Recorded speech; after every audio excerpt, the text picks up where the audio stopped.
Hey, what's up guys? My name's Sean. I'm 20 years old and I'm from Portland, Oregon in the United States. I'm a filmmaker and a photographer and a cardist. I've been doing cardistry since about 2012, and today I'm really excited to teach you chop block. Chop block is a relatively new move for me. I came up with it about a year and a half ago after watching some Kevin Ho moves. It makes use of some pretty basic swing cut and charlier motions, but in the end they all combine to create this really cool rolling cut that ends with a nice slicing motion on the deck, as if you're slicing tomatoes or say onions or zucchini. You're left with this hand like this so that you can defend off attackers if you need to at the end of the cut, if you're in that sort of situation. So without further ado, let's get into learning chop block. So this is chop block.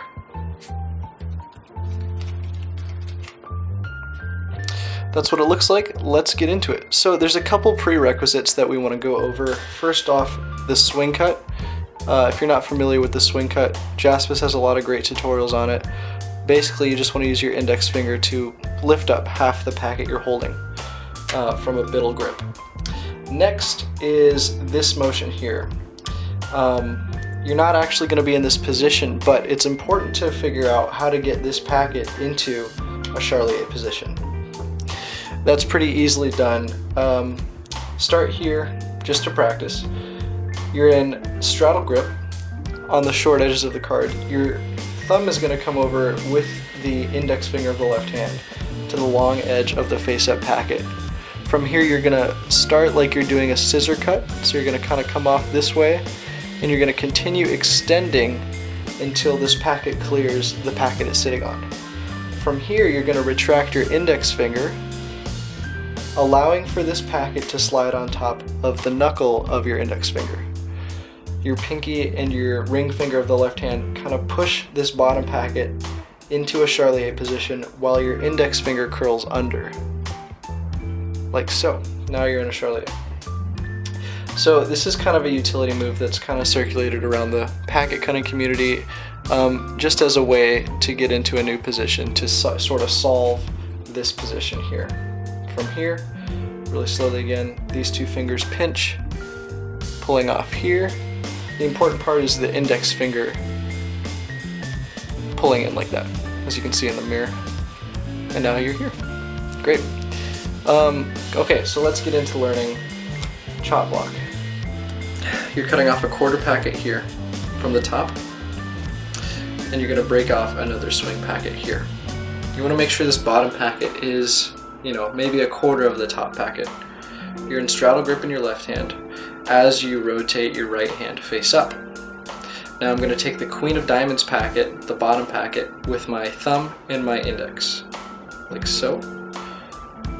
I can now pull away and turn my hand back face down. This Queen of Diamonds packet is extended as the index finger curls in and pushes it into the charlier position, grabbing it with your thumb on the top if you can.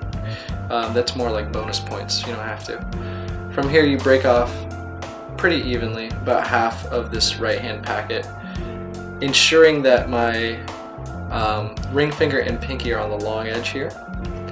This is so that I can push that into the thumb packet. This is really important here. Now my bottom fingers holding this bottom charlier packet are levering, and they come in contact with my ring finger and my pinky of the right hand. So I just levered that bottom packet. See how it's balancing here? Like so. Now this is kind of the part I want to get from this front angle. I want to show you guys when this rolls over, it clicks under that packet. The edge clears the long edge of the top packet, and it sits in there. It's really secure. Take this top packet as if you're doing a swing cut, so you're clipping with your thumb, and I usually push down with my right thumb here, just pushing it down, and I finish with the roll. Again, insert here, levering this packet, pushing and clicking. This is taken in a swing cut position, pushing down with my thumb, and the chop. Thanks so much for learning the move Chop Block. I hope you had a lot of fun learning it, watching the tutorial. I hope you have fun practicing it because it's a great cut, feels great in your hands once you get it right. And that chop is great. I mean, seriously, you can apply that to a lot of things. Tomatoes, pizza. If you have any questions about the cut or anything in general, Instagram is the best place to reach me at NotSeanO, NotSeanO. I've been posting every other day for about a month. Been doing a lot of fun videos like making songs out of cards. I have 15 twins apparently that you can see on my Instagram. Lots of creative videos that I'd really love for you guys to see. So thanks to Jaspas for giving me this opportunity and get to practicing. See you guys.